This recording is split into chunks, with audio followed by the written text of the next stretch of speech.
আসসালামু আলাইকুম। আজকে ষষ্ঠ রমজান। তো যথারীতি আমি আমার রমজানের ইফতার রানিং চ্যালেঞ্জ 2025-এর লাস্ট সেশন, অর্থাৎ ইফতারের বেশি সময় বাকি নেই। যেটুকু সময় আমার আজকে বেশি রান করা হয়নি, একদমই সময় পাইনি। আজকে অফিস থেকে এসে বাসায় একটু কাজ করে বের হইতে একটু দেরি হয়ে যায়, লেট হয়, যার কারণে বেশি রান করতে পারিনি। অলরেডি 3 কিলো টেনিস বাসায় ব্যাক করতে করতে হয়তো 5 কিলো হবে।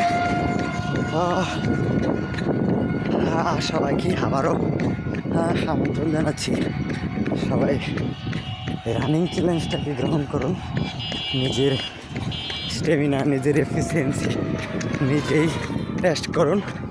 অর্থাৎ আমরা যেরকম কোনো মেশিন, কোনো heavy loaded lift, overhead crane, অর্থাৎ আমরা যারা রক্ষণাবেক্ষণ কাজের সাথে জড়িত, এইসব লোডেড মেশিনারিজগুলো তার লোডিং ক্যাপাসিটিতে ম্যাক্সিমাম লোডিং ক্যাপাসিটি দিয়ে টেস্ট করতে হয় একটা নির্দিষ্ট সময় পরে পরে।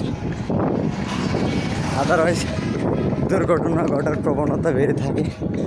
তো এরকম সেম আপনার নিজের এই ইঞ্জিনটারও একটা এফিসিয়েন্সি আছে, একটা লোডিং ক্যাপাসিটি আছে, যেটা আপনার ডেইলি টেস্ট করা উচিত। ডেইলি প্রতিদিনই এটাকে এই লোডটা প্রয়োগ করে টেস্ট করা উচিত। ম্যাক্সিমাম আপনি কত লোড ক্যারি করতে পারতেছেন।